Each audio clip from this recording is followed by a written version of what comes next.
36ኛ ሳምንት ሲቢ የኢትዮጵያ ፕሪሚየር ሊግ በአበበ ቢቂላ ስታዲየም ሐዋሳ ከተማ ከባህር ዳር ከተማ የመጀመሪያው አጋማሽ ተጀምሯል። ሁለቱ ቡድኖች በመጀመሪያ ዙር የተገናኙበት ጨዋታ ያለ ጎል 0-0 የተጠናቀቀ ነበር። በታሪካቸው በፕሪሚየር ሊግ የመጀመሪያ ግንኙነታቸውም ታህሳስ 2011 ላይ በባህር ዳር ስታዲየም ሲገናኙ በተመሳሳይ ያለ ጎል ባቻ ውጤት ነበር የተለያዩት። ያሬድ ብሮክ ጥፋት ተሰርቶበታል። ማን ያዘዋል? ካሳ ነው። በረከት ወርቆ በረከት የመታውን ኳስ በረከት ሳሙኤል ነው የተከላከለው።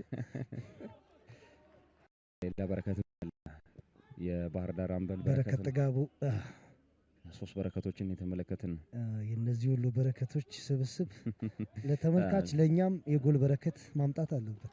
ሊያመጣ ይችላል ብዬ እጠብቃለሁ። ያብስራ ደግፌ ያብስራ አጥሮ ኳስ ቢኒያም በላይ ግን ቢኒያም ለውሳኔ ዘገየ ይመስላል። አጥሮ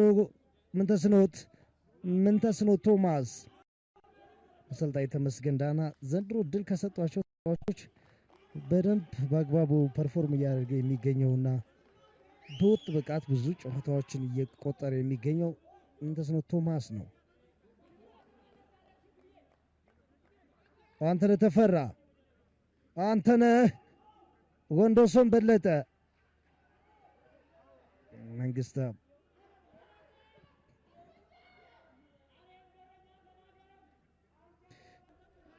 በረከት ሳሙኤል በረከት ከፍ ያላለ በመካከል እንዲህ አይኪዩአቸው አሪፍ ከሆነ ጨዋታው ላይ ለቡድኑ ትልቅ ጠቀሜታ ይሰጣሉ የሚል እምነት አለኝና ብዙ ቴክኒክ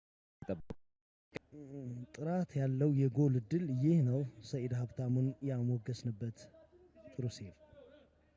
ኳሱ የሄደበት መንገድ በጣም አስገራሚ ነው። የሐዋሳ ከተማ ተከላካዮች ኳሱ ጌታነህ ከጨዋታ ውጭ አይደለም። ተባረክ ይፋሞ ተባረክ ወደ ጌታነህ ነበር የመለሰለት፣ ነገር ግን ፍጹም ፍትህ አለው።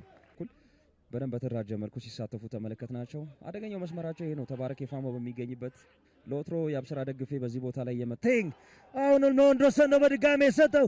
ወንዶሰን ሰኢድ ሀብታሙ ማስቆጠር እድል ሲያባክን ወንደሰን በለጠ ኳሱን ለረጅም ጊዜ ድሪብል እያደረገ መጥቶ ነው። ጥሩ ኳስ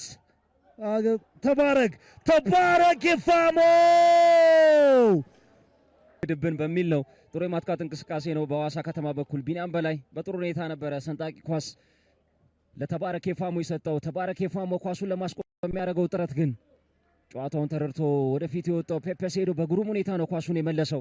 ምናልባት በሁለተኛው አጋማሽ ደግሞ ፔፔ ሴዶና በለጠ ቦአቲንግ ጥሩ ቦታ ይዞለታል። ከዋባይና ቦአቲንግ ክለቦች መካከል በርካታ ክለቦች አሉ። ስለዚህ ያለ መውረድ ሁኔታውን ከሞላ ጎደል የሚያሳካበት ውጤት ነው የሚሆነው። ምናልባት የጎል ልዩነት ምናይ ከተባለ